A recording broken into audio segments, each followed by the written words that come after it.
The Hudson Bay Inland Sea is rapidly altering due to climate change. It's expected to be ice-covered for shorter periods in the future.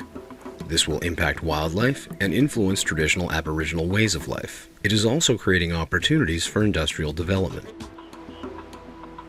The Hudson Bay Inland Sea, the largest seasonally ice-covered sea in the world, consists of the Hudson Strait, Fox Basin, as well as the Hudson, James, and Ungava Bays.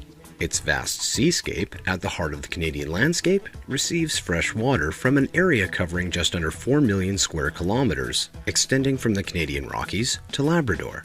The territory of Nunavut and the provinces of Quebec, Ontario, and Manitoba make up the coastline of the Hudson Bay Inland Sea, which is home to over 30 communities primarily of Aboriginal descent. The provinces and territories surrounding the bay all have northern development plans which aim to provide local economic development and meet a growing worldwide demand for natural resources. The Hudson Bay Inland Sea Initiative is a sustained effort to explore and advance ways to connect the bay through innovative management and governance that can adequately anticipate and adaptively manage the risks and opportunities associated with the transformations being experienced by this region. The Inuit and Cree still practice some of their traditional ways of life, which includes subsistence hunting and fishing.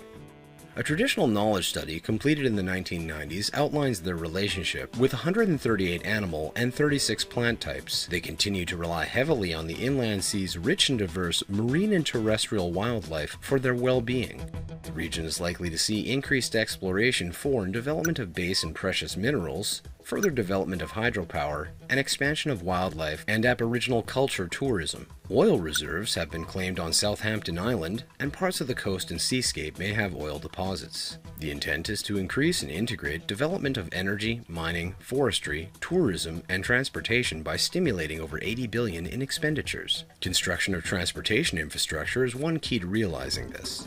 The inland sea may gain in importance for shipping. With investments and a longer sea ice-free season, the Port of Churchill could become the North American Arctic gateway to Europe and Asia. The prospect of all-weather roads, such as the 1,100-kilometer road from Gillam, Manitoba to Rankin Inlet, Nunavut, will stimulate potential mining and tourism. The government of Quebec has significant plans for resource development on the east side of Hudson Bay. Ontario's development strategy for its northern region focuses on building capacity of local communities and enhancing infrastructure to enable economic development, primarily in the natural resource extractive sectors. Large-scale development of the Hudson Bay region is being considered. It remains unclear whether and when these grand visions will be implemented. What is clear is that the coordinated and collaborative approach to regional development will result in less opposition and a more sustainable and positive outcome for all parties involved. Although there is currently very little infrastructure and active industrial operations in the bay, they are expected to multiply. The scale and pace of economic development on the inland sea will be determined by a number of natural resource, socioeconomic, and policy factors. The Hudson Bay Inland Sea Connecting the Bay Initiative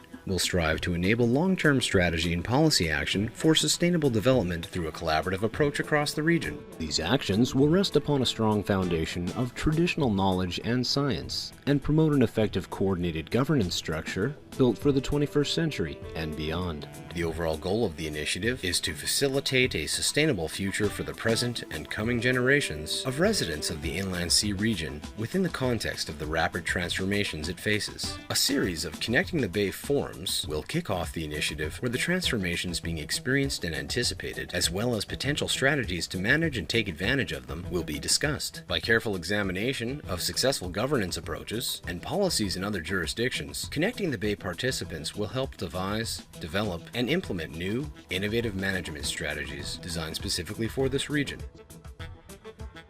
A shared understanding is essential for improving and maintaining the health of the inland sea and to adaptively manage the many challenges and opportunities that will arise. That is why an open, active exchange of ideas, insights, and advice among its stakeholders will form the foundation of the Connecting the Bay Forum, where representatives from communities, industry, business, and various levels of government, as well as scientific experts, will be equal participants. The Connecting the Bay Forums are being convened by the Nunavut Hudson Bay Interagency Working Group, or NTK, and the International Institute for Sustainable Development, with guidance from an advisory committee. As the initiative advances, its collaborators will expand and add valuable insight and direction. Since the potential for an ice-free Canadian Arctic is a very real possibility in the near future, the time to develop responses is now. There are very few places in the world where vision and planning can occur ahead of the development curve. The Hudson Bay Inland Sea, however, is one such example, making innovative governance and integrated land and marine planning an imperative to ensure a sustainable and resilient future for current and future generations. Despite the challenges, there is tremendous opportunity to establish a shared vision for sustainability in the region and an adaptive roadmap to guide the journey before options are constrained by significant development and global change.